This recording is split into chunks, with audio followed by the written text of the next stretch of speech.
Hey guys, welcome back to Biblio Fitness. Yes, we are in my vehicle right now. I just finished a great push session. Wasn't a perfect workout because I did miss some of my lifts, but it is what it is. We'll get them next time. It's like with push, like with like pressing, you have to be like really patient with your numbers. You know what I'm saying? Like for my back and my legs, I always progress something at least, like at least a couple exercises. But when it comes to like chest and shoulders and like triceps type shit, yeah, I'm gonna have to be like, I'm gonna have to try hard for it. But that's not what we're talking about today. So today, um, I just like the further I get into the history of the Peloponnesian War, this is like the second time, I think. Yeah, I think this is the second time that I've read the book. I read it like a year ago, I believe. And then I got bogged down with Will to Power by Nietzsche. I got bogged down hard, dude. Like, it took me a while to get through. And I didn't even finish it because I was like, all right, bro, I spent like 6 months on this book and I'm not even done yet. Like, that took a lot of process. Like, it does take a lot of process, Nietzsche. It's not like a history book, but whatever. Reading Thucydides. It's crazy how he still tops like the majority of historians like now.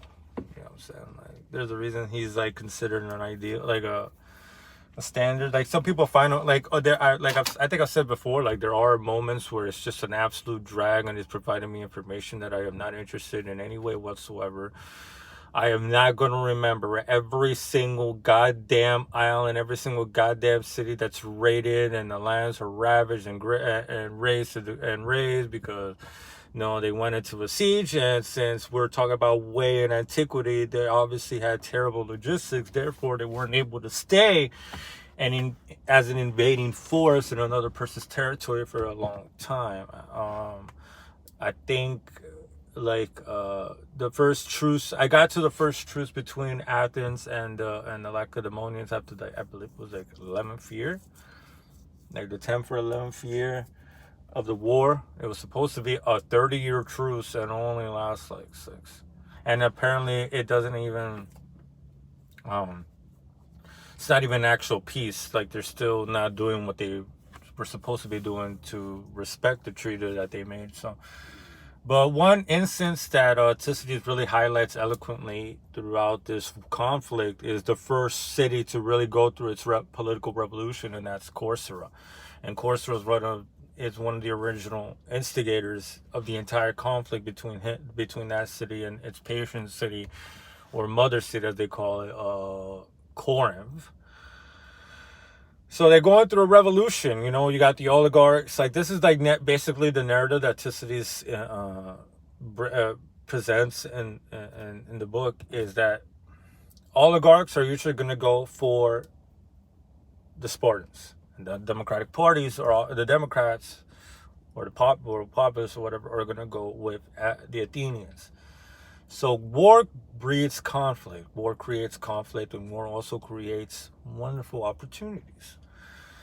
So at the beginning of the conflict, the oligarchs decide that now is a good time to overthrow these motherfuckers, and because there was an argument like why, like, to stay with Athens, to sign an offensive defensive treaty, which I thought they already did, but I guess to make the alliance with them official, make it like a war, like really set the economy for the war. But then obviously the oligarchs didn't want to do anything with that. They wanted to stay out of the war. So the whole conflict came in. They tried to topple the Democrats, and then the Democrats tried to take over them. And Thucydides just really highlights the bloodthirsty, ravaged, greedy fucks that we are. A thought that's really occurred to my mind, and I know I'm gonna get a lot of flack for the pessimism or whatever, but it's just really interesting to me that war and these sort of conflicts, and when things aren't going right, it really provides you with an explicit glimpse to the human condition. When we're not being sedated in a way. We're basically being sedated by the notions of civilization, by civility, by comradeship, and we have all, like, the fallacy of morality and things of that nature, which we can. That's a few topics. I mean, that's a few podcasts, and that's a rabbit hole in its own. But yeah, all of that shit. Like once you have those chains unlashed, like once you're unleashed from those chains, you get to see humans for what we really are, and it's a miracle that we created this shit. Like, yeah, because when shit hits the fan, we turn into some brutal fuckers, and extremes become the norm. Thucydides was talking about that. To be brash and to be impulsive and stuff like that was actually traits that people sought. Any reason, like any sense of reason and logic and mediation, and like, hey, let's come together and like try to wait this shit, like, work this shit out. Those sort of character traits, which are usually championed, because obviously that provides you with, not being extreme and being able to make allies and things of that nature, which is, obviously it's traits that you want to have. But those are seen as weakness in those sort of revolutionary environments. And it's just absolutely fucking brutal. Like, I think they like towards the end, like they would bring them out in 20s, like the oligarchs. I mean, well, the oligarchs were in prison, so it's the Democrats ruling now. And then the Spartans were going to pull up to help, but then they pulled back when they saw 60 Athenian ships coming in. So while the Athenians were there, the fucking Democrats just started massacring these motherfuckers, and everyone, like, it just became a bloodbath in the city, because chaos breeds opportunity. And it was talking about how debtors were killing people who owed them money, and personal vendettas were had a huge part to play with the accusations of whether you were this party or that party. And it's the first of many revolutions, obviously, because this war lasts for a very long time. It lasts for, like, what is it, like 17 years, 27 years or some shit. That's a generation. A generation of, is it? Whatever. It's a couple decades of war. That's a fucking long time. And government just talk, like, sometimes it's very difficult to be able to keep up with the changing alliances.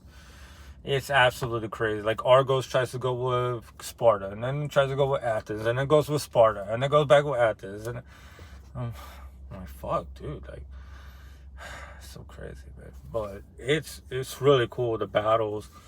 The speeches are always amazing. You have the raising of Plataea. Plataea finally gives up, and the Thebans, like the Spartans were like, oh, in this war, have you assisted the Lacedaemonians in any way or not? Which is, you're fucked. You have to say no, because they obviously didn't help them. But yeah, man.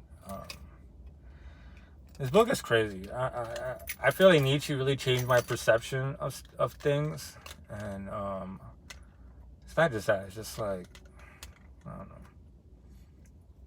I feel like people give Machiavelli, for example, a lot of flack because he's going beyond the veil, and I think he is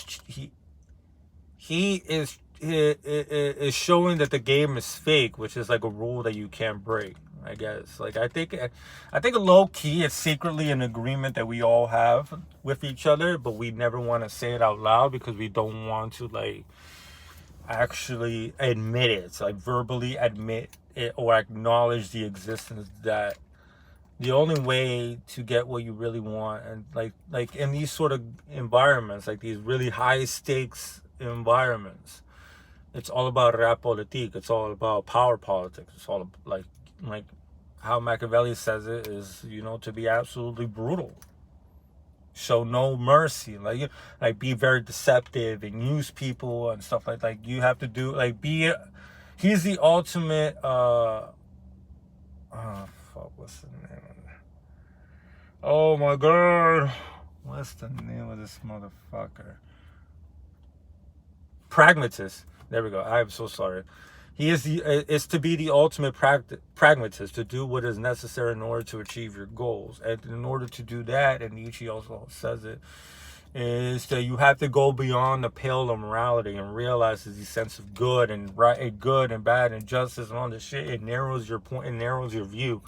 It gives you tunnel vision, like you're blind from one eye, like you're not seeing everything clearly and like, you know, and all this value, because you're restrained, and the people in power are not going to be restrained by these sort of things. And I really start to believe like that morality really is like we focus too much on it. And I feel like the people, especially the left, I mean the Democrats, because the left is fucked by the Democrats. I'm not a fucking partisan. I hate both parties. But I feel like this whole morality thing, being moral police, is doing us so much harm. Like I know I said this in the last episode, but yeah, it's doing us a lot of harm being focused on that. So, but whatever. Can't wait to finish the book. I'm gonna go, and afterwards, Story of My Times by Xenophon. I've never read it. I'm trying to get the classics, and then I'm gonna read a whole lot of Roman, because I feel like I need to learn more Roman. I love Roman history. They're fascinating motherfuckers. They're crazy, bro. That's a whole... I mean, I'm going to talk about them a lot, but... that's my favorite state to learn about, to be quite honest with you. So, about to get this fucking meal in. About to go to work. Make some money. Probably not read today. No, it is what it is. Well, guys, thank you so much for... taking the time watching me, and hope y'all have a great day. Hope y'all make some fucking gains. Don't miss out on the gym, please. It's good for you. All right, love y'all, man. Peace.